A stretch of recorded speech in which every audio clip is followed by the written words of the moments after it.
ஓம் சாந்தி. 16/8/2025 காலை முரளியின் சாரம். பாபா சொல்றார், இனிமையான குழந்தைகளே, உங்களுடைய குறிக்கோள் மற்றும் லட்சியமானது அதிசயமான வண்ணமயமான உலகமாகிய ஸ்வர்க்கத்திற்கு அதிபதி ஆவதாகும். எனவே நீங்கள் சதா இதே குஷியில் மகிழ்ச்சியாக இருங்கள், வாடிப்போனவராக இருக்கக்கூடாது. கேள்வி: அதிர்ஷ்டசாலி குழந்தைகளுக்கு எந்த ஒரு ஊக்கம் சதா அமைந்திருக்கும்?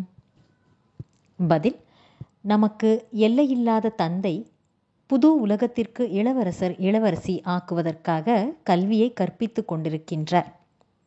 நீங்கள் இதே உற்சாகத்துடன் இந்த யுத்தத்தில் சொர்க்கம் அடங்கியுள்ளது என்பதை அனைவருக்கும் புரிய வைக்க முடியும். இந்த போருக்கு பின் சொர்க்க வாசல் திறக்க வேண்டியுள்ளது. இதே குஷியில் இருக்க வேண்டும் மற்றும் மிகவும் மகிழ்ச்சியுடன் மற்றவர்களுக்கும் புரிய வைக்க வேண்டும். பாடல்: உலகம் பல வண்ணமானது பாபா. ஓம் சாந்தி.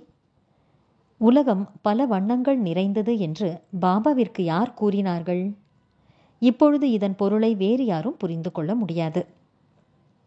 இந்த நாடகம் வண்ண நிறங்களுடையது என்று தந்தை புரிய வைத்துள்ளார்.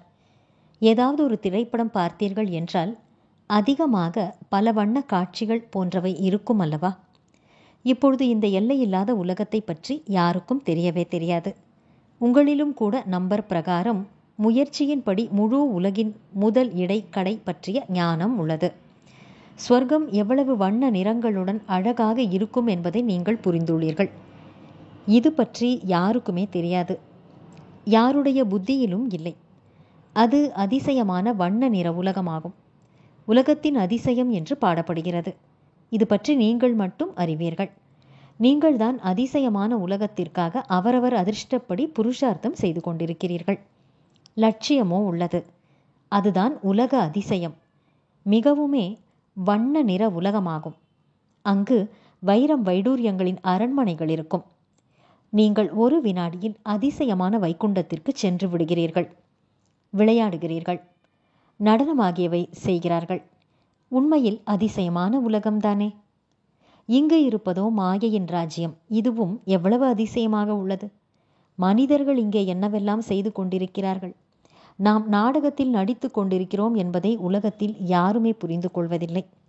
நாடகம் என்று புரிந்திருந்தால் நாடகத்தின் முதல் கடைசி பற்றிய ஞானமும் இருக்க வேண்டும். தந்தை கூட எவ்வளவு சாதாரணமாக இருக்கிறார் என்பதை குழந்தைகளாகிய நீங்கள் அறிவீர்கள். மாயை முற்றிலுமே மறக்க வைத்து விடுகிறது. மூக்கை பிடித்தோ அல்லது வேறு எந்த முறையிலாவதோ இதை மறக்க வைத்து விடும். அவ்வப்பொழுதுதான் நினைவில் இருக்கிறார்கள். அப்போது மிகவும் மகிழ்ச்சியாக இருப்பார்கள். நாம் உலக அதிசயமான ஸ்வர்க்கத்திற்கு அதிபதி ஆகிக் கொண்டிருக்கிறோம் என்று நினைக்கும் போது மகிழ்ச்சியாக இருப்பார்கள். பிறகு அதை மறந்து விடும் பொழுது குழந்தைகள் வாடி போய்விடுகிறார்கள். அந்த அளவுக்கு வாடிப்போய் விடுகிறார்கள். மலைவாழ் மக்கள் கூட அவ்வாறு வாடி போக மாட்டார்கள்.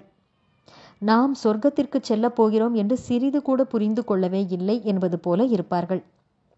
நமக்கு எல்லையில்லாத தந்தை கற்பித்துக் கொண்டிருக்கின்றார். குழந்தைகள் முற்றிலும் பிணம் போல் ஆகிவிடுகிறார்கள். அந்த குஷி மற்றும் போதையில் இருப்பதில்லை. இப்பொழுது உலக அதிசயத்தின் ஸ்தாபனையாகி கொண்டிருக்கிறது. உலக அதிசயத்தின் இளவரசராக ஸ்ரீகிருஷ்ணர் இருந்தார். அந்த சத்யுகம் பிறகு எங்கே சென்றது? சத்யுகம் முதற்கொண்டு படிப்படியாக எப்படி இறங்கினோம்? சத்யுகத்திலிருந்து கலியுகமாக எப்படி ஆனது? இறங்கும் கலை எவ்வாறு வந்தது? குழந்தைகளாகிய உங்கள் புத்தியில்தான் வரும். அந்த குஷியுடன் புரிய வைக்க வேண்டும். ஸ்ரீகிருஷ்ணர் வரப்போகிறார். ஸ்ரீகிருஷ்ணருடைய ராஜ்யம் மீண்டும் ஸ்தாபனை ஆகி கொண்டிருக்கிறது.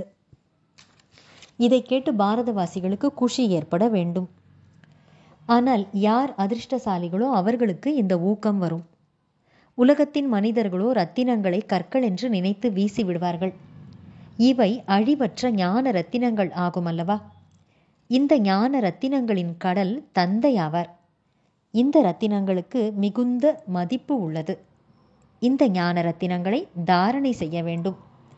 இப்பொழுது நீங்கள் ஞான கடலான பாபாவிடமிருந்து நேரடியாக கேட்டுக்கொண்டிருக்கிறீர்கள். வேறு எதையுமே கேட்க வேண்டிய அவசியம் இல்லை. நல்லது. தாரணைக்கான முக்கியமான சாரம். 1. ஞான ரத்தினங்களின் கடலிடம் இருந்து கிடைக்கின்ற அழிவற்ற ஞான ரத்தினங்களின் மீது மதிப்பு வைக்க வேண்டும். சிந்தனை கடலை கடைந்து சுயம் தன்னிடம் அழிவற்ற ஞான ரத்தினங்களை தாரணை செய்ய வேண்டும். வாயிலிருந்து எப்பொழுதும் ரத்தினங்களையே வெளிப்படுத்த வேண்டும். 2வது, நினைவு யாத்திரையில் இருந்து சொற்களை கூர்மையுடையவதாக ஆக்கிக்கொள்ள வேண்டும். நினைவின் மூலமாகத்தான் ஆத்மா தங்கம் போல் ஆகும். எனவே நினைவு செய்வதற்கான அறிவை உபயோகிக்க வேண்டும். வரதானம்: என்னுடையது என்பதன் சூட்சுமமான சொரூபத்தை கூட தியாகம் செய்துவிடக்கூடிய சதா பயமற்றவர் மற்றும் கவலையற்ற சக்கரவர்த்தி ஆகுக. விளக்கம்: இன்றைய உலகத்தில் பணமும் உள்ளது, பயமும் உள்ளது.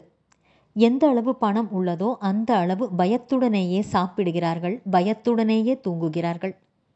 எங்கே எனது என்பது உள்ளதோ அங்கே பயம் கண்டிப்பாக இருக்கும். ஒருவேளை ஒரு பொன் மான் கூட என்னுடையதாக இருந்ததென்றால் பயம் இருக்கும். ஆனால் ஒரு சிவபாபா என்னுடையவராக இருந்துவிட்டால் நீங்கள் பயமற்றவர் ஆகிவிடுவீர்கள். எனவே எனது எனது என்பதை சோதனை செய்து பார்த்து அவற்றை சூட்சும ரூபத்தில் இருந்தாலும் கூட தியாகம் செய்து விடுங்கள். அப்போது நீங்கள் பயமற்றவராக, கவலையற்ற சக்கரவர்த்தியாக இருப்பதற்கான வரதானத்தை பெறுவீர்கள். ஸ்லோகன்: பிறருடைய கருத்துக்களுக்கு மரியாதை கொடுங்கள், அப்பொழுது உங்களுக்கு மரியாதை தானாகவே கிடைக்கும். நல்லது. இனிமையிலும் இனிமையான, காணாமல் போய் வெகு காலம் கழித்து தேடி கண்டெடுக்கப்பட்டுள்ள செல்லமான குழந்தைகளுக்கு தாயும் தந்தையுமான பாப்தாதாவின் அன்பான நினைவுகள் மற்றும் காலை வணக்கம். ஆன்மீக குழந்தைகளுக்கு ஆன்மீக தந்தையின் நமஸ்காரம். ஆன்மீக தந்தைக்கு ஆன்மீக குழந்தைகளின் நமஸ்காரம். அவ்யக்த சமிக்கை: சகஜ யோகி ஆக வேண்டும் என்றால் பரமாத்மா அன்பின் அனுபவசாலி ஆகுங்கள். ஒரு புறம் எல்லையற்ற வைராகியம் இருக்க வேண்டும், மறுபுறம் தந்தைக்கு சமமாக தந்தையின் அன்பில் லவ்லீனாக அன்பில் மூழ்கிய நிலையில் இருங்கள். ஒரு வினாடி மற்றும் ஒரு எண்ணம் கூட இந்த அன்பில் மூழ்கிய நிலையில் இருந்து கீழே வராதீர்கள். அப்பேற்பட்ட லவ்லீன் குழந்தைகளுடைய குழுதான் தந்தையை வெளிப்படுத்த முடியும். நிமித்த ஆத்மாக்களாகிய நீங்கள் தூய்மையான அன்பு மற்றும் தன்னுடைய பிராப்திகள் மூலம் அனைவருக்கும் சிரேஷ்டமான பாலனை கொடுங்கள். அனைவரையும் தகுதியானவர் ஆக்குங்கள், அதாவது யோகி ஆக்குங்கள். நல்லது. ஓம் சாந்தி.